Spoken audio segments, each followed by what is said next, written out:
ओम शांति 3/10/2025 प्रातः मुरली। ओम शांति। बाप दादा मधुबन। बाबा आज कह रहे हैं, मीठे बच्चे, तुम हो सच्चे सच्चे परवाने जो अभी क्षमा पर फिदा होते हो। इस फिदा होने का ही यादगार ये दीपावली है। मीठे बच्चे, तुम हो सच्चे सच्चे परवाने जो अभी क्षमा पर फिदा होते हो। इस फिदा होने का ही यादगार है यह दीपावली। प्रश्न, बाबा ने अपने बच्चों को कौन सा समाचार सुनाया है? उत्तर, बाबा ने सुनाया, तुम आत्माएं निर्वाण धाम से कैसे आती हो और मैं कैसे आता हूँ। मैं कौन हूँ, क्या करता हूँ, कैसे राम राज्य स्थापन करता हूँ, कैसे तुम बच्चों को रावण पर विजय पहनाता हूँ। अभी तुम बच्चे इन सब बातों को जानते हो। तुम्हारी ज्योति जगी हुई है। गीत तुम ही हो, माता पिता तुम ही हो। ओम शांति। मीठे मीठे रूहानी बच्चों ने गीत सुना। आत्माओं ने इन जिस्मानी कर्मेंद्रियों से गीत सुना। गीत में पहले तो ठीक था, पिछाड़ी को फिर भक्ति के अक्षर थे। तुम्हारे चरणों की धूल है। अब बच्चे चरणों की धूल थोड़ी ही होते हैं। ये रॉन्ग है। बाप बच्चों को राइट अक्षर समझाते हैं। बाप आते भी वहाँ से हैं जहाँ से बच्चे आते हैं, वो है निर्वाण धाम। बच्चों को सब के आने का समाचार तो सुनाया, अपना भी सुनाया कि मैं कैसे आता हूँ, आकर के क्या करता हूँ।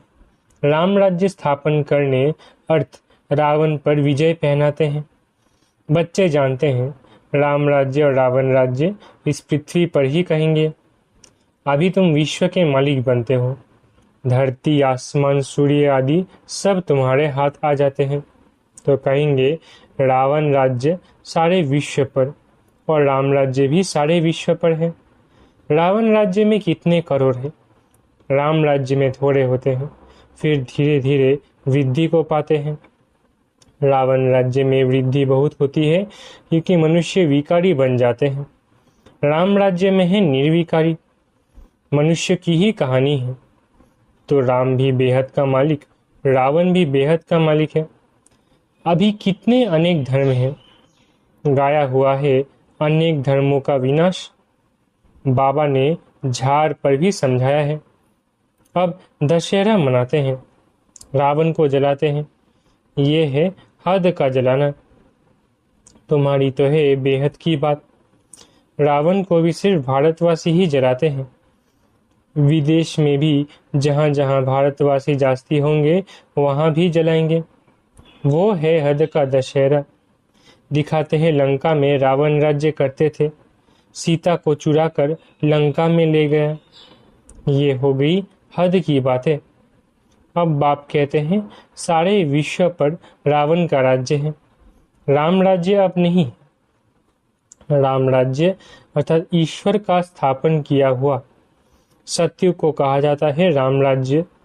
माला सिमरते हैं, रघुपति राघव राजा राम कहते हैं, लेकिन राजा राम को नहीं सिमरते। जो सारे विश्व की सेवा करते हैं उनकी माला सिमरते हैं। भारतवासी दशहरा के बाद फिर दीपावली मनाते हैं। दीपावली क्यों मनाते हैं? ये देवताओं की ताजपोशी होती है। कोरोनेशन पर बत्तियां आदि बहुत जलाते हैं। एक तो ताजपोशी, दूसरा फिर कहा जाता है घर घर में दीपमाला। हर एक आत्मा की ज्योति जग जाती है। अभी सब आत्माओं की ज्योति बुझाई हुई है। आयरन एजेड है यानी अंधियारा है। अंधियारा माना भक्ति मार्ग। भक्ति करते करते ज्योत कम हो जाती है। बाकी वो दीपमाला तो आर्टिफिशियल है। ऐसे नहीं कि कोरोनेशन होता है तो आतिशबाजी जलाते हैं। दीपमाला पर लक्ष्मी को बुलाते हैं, पूजा करते हैं। ये उत्सव है भक्ति मार्ग के।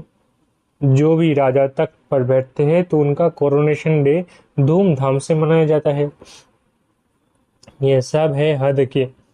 अभी तो वह बेहद का विनाश, सच्चा सच्चा दशहरा होना है।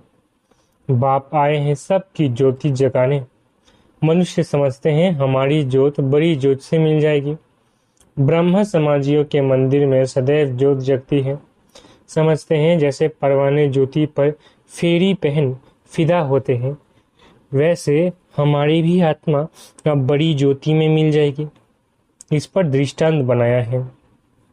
अभी तुम हो आधा कल्प के आशिक, तुम आकर एक माशूक पर फिदा हुए हो। जलने की तो बात नहीं। जैसे वो आशिक माशूक होते हैं तो वो एक दो के आशिक बन जाते हैं। यहाँ वो एक ही माशूक है, बाकी सब है आशिक। आशिक उस माशूक को भक्ति मार्ग में याद करते रहते हैं।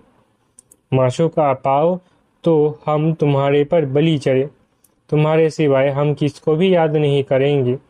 ये तुम्हारा जिस्मानी लव नहीं है। उन आशिक माशूक का जिस्मानी लव होता है। बस एक दो को देखते रहते हैं, देखने से ही जैसे तृप्त हो जाते हैं। यहाँ तो एक माशूक, बाकी सब है आशिक। सब बाप को याद करते हैं। भल कोई नेचर आदि को भी मानते हैं, फिर भी ओ गॉड, हे भगवान मुख से जरूर निकलता है। सब उनको बुलाते हैं, हमारे दुख दूर करो। भक्ति मार्ग में तो बहुत आशिक माशूक होते हैं। कोई किसका आशिक, कोई किसका आशिक। हनुमान के कितने आशिक होंगे। सब अपने अपने माशूक के चित्र बनाकर फिर आपस में मिलकर बैठ उनकी पूजा करते हैं। पूजा कर फिर माशूक को डुबो देते हैं। अर्थ कुछ भी नहीं निकलता। यहाँ वो बात नहीं। ये तुम्हारा माशूक एवर गोरा है, कभी सावरा बनता नहीं। बाप मुसाफिर आकर सबको गोरा बनाते हैं। तुम भी मुसाफिर हो ना, दूर देश से आकर यहाँ पार्ट बजाते हो। तुम्हारे में भी नंबरवार पुरुषार्थ अनुसार समझते हैं। अभी तुम त्रिकालदर्शी बन गए हो। रचना और रचता के आदि मध्य अंत को जानते हो तो तुम हो गए त्रिकालदर्शी ब्रह्मा कुमार कुमारियां। जैसे जगतगुरु आदि का भी टाइटल मिलता है ना, तुमको ये टाइटल मिलता है। तुमको सबसे अच्छा टाइटल मिलता है स्वदर्शन चक्रधारी। तुम ब्राह्मण ही स्वदर्शन चक्रधारी हो या शिव बाबा भी है? शिव बाबा भी है, हाँ, क्योंकि स्वदर्शन चक्रधारी आत्मा होती है ना शरीर के साथ। बाप भी इसमें आकर समझाते हैं, शिव बाबा स्वदर्शन चक्रधारी ना हो तो तुमको कैसे बनाए? वो सबसे सुप्रीम ऊंच आत्मा है, देह को थोड़ी ही कहा जाता है। वो सुप्रीम बाप ही आकर तुमको सुप्रीम बनाते हैं। स्वदर्शन चक्रधारी आत्माओं के सिवाय स्वदर्शन चक्रधारी आत्माओं के सिवाय कोई बन ना सके। कौन सी आत्माएं? जो ब्राह्मण धर्म में है। जब शूद्र धर्म में थे तो नहीं जानते थे, अब बाप द्वारा तुमने जाना है। कितनी अच्छी अच्छी बातें हैं, तुम ही सुनते हो और खुश होते हो। बाहर वाले ये सुने तो आश्चर्य खाए, ओहो ये तो बहुत ऊंच ज्ञान है। अच्छा, तुम भी ऐसा सुदर्शन चक्रधारी बनो तो फिर चक्रवर्ती राजा विश्व का मालिक बन जाएंगे। यहाँ से बाहर गए खलास। माया इतनी बहादुर है, यहाँ की यहाँ रही। जैसे गर्भ में बच्चा अंजाम अर्थात वायदा कर निकलता है, फिर भी वहाँ की वहाँ रह जाती है। तुम प्रदर्शनी आदि में समझाते हो, बहुत अच्छा करते हैं, नॉलेज बहुत अच्छी है, मैं ऐसा पुरुषार्थ करूंगा, ये करूंगा, बस बाहर निकला वहाँ की वहाँ रही। परंतु फिर भी कुछ न कुछ असर रहता है। ऐसे नहीं कि वो फिर आएंगे नहीं। झाड़ की वृद्धि होती जाएगी, झाड़ वृद्धि को पाएगा तो फिर सबको खींचेंगे। अभी तो यह है रौरव। गरुड़ पुराण में भी ऐसी ऐसी रोचक बातें लिखी है जो मनुष्य को सुनाते हैं ताकि कुछ डर रहे। उनसे ही निकला है कि मनुष्य सर्प बिच्छू आदि बनते हैं। बाप कहते हैं, मैं तुमको विषय वैतरणी नदी से निकाल क्षीर सागर में भेज देता हूँ। असल तुम शांतिधाम के निवासी थे, फिर सुखधाम में पार्ट बजाने आए। अभी फिर हम जाते हैं शांतिधाम और सुखधाम। ये धाम तो याद करेंगे ना। गाते भी है, तुम माता पिता आदि आदि। वो सुख घनेरे तो होती ही है सत्युग में। अभी है संगम, यहाँ पिछाड़ी में त्राही त्राही करेंगे क्योंकि अति दुख होता है। फिर सत्युग में अति सुख होगा। अति सुख और अति दुख का ये खेल बना हुआ है। विष्णु अवतार भी दिखाते हैं, लक्ष्मी नारायण का जोड़ा जैसे ऊपर से आते हैं। अब ऊपर से शरीरधारी को जाते थोड़ी ही है, ऊपर से आती तो हर एक आत्मा है। परंतु ईश्वर का अवतरण बहुत विचित्र है। वही आकर भारत को स्वर्ग बनाते हैं। उनका त्योहार शिव जयंती मनाते हैं। अगर मालूम होता कि परम पिता परमात्मा शिव ही मुक्ति जीवन मुक्ति का वर्षा देते हैं तो फिर सारे विश्व में गॉड फादर का त्योहार मनाते, बेहद के बाप का यादगार मनाए। तब जब समझे कि शिव बाबा ही लिबरेटर गाइड है, उनका जन्म ही भारत में होता है।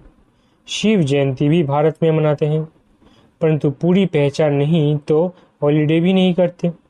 जो बाप सर्व की सदगति करने वाला, उनकी जन्मभूमि जहाँ अलौकिक कर्तव्य आकर करते हैं, उनका जन्मदिन और तीर्थ यात्रा तो बहुत मनानी चाहिए।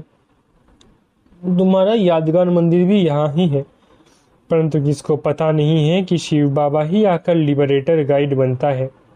कहते हैं सब है कि सब दुखों से छुड़ाकर सुखधाम में ले चलो, परंतु समझते नहीं। भारत बहुत ऊंच खंड है। भारत की महिमा अपरम अपार गाई हुई है। वहाँ ही शिव बाबा का जन्म होता है। उनको कोई मानते नहीं, स्टैंप नहीं बनाते, औरों की तो बहुत बनाते रहते हैं। अब कैसे समझाए जो इनके महत्व का सबको पता पड़े। विलायत में भी सन्यासी आदि जाकर भारत का प्राचीन योग सिखलाते हैं। जब तुम ये राजयोग बताएंगे तो तुम्हारा बहुत नाम होगा। बोलो, राजयोग किसने सिखाया था? ये किसको पता नहीं है।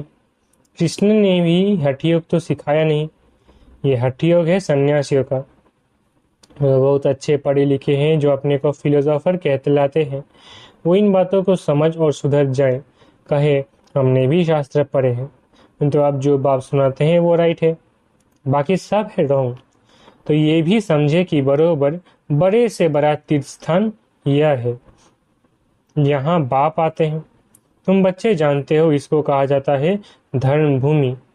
यहाँ जितने धर्मात्मा रहते हैं उतना और कहाँ नहीं।